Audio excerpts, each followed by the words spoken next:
Ashanty mengungkapkan perkembangan cucunya, Amenah Hana Nur Atta saat ini.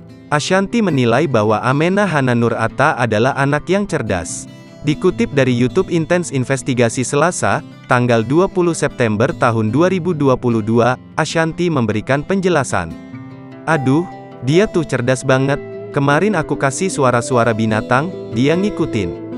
Terus dia udah dada, terus dia kalau kenal sama orang, udah minta digendong," terang Ashanty. Ashanty juga mengatakan bahwa Amenah adalah anak yang jenius lantaran sudah bisa memahami orang-orang sekitarnya. Kemarin grandpa-nya pergi, dia tuh kayak mau ikut, tapi kan dia nggak bisa ngomong, jadi dengan gerakan gitu.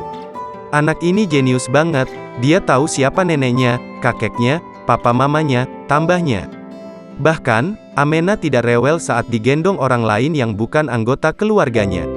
Dia digendong orang pun, dia nggak rewel, tapi paling ya tidak seperti dia digendong orang yang biasa kenal aja, tutur Ashanty. Ashanty mengaku bahwa Amenah adalah obat dari segala rasa kesal dan lainnya.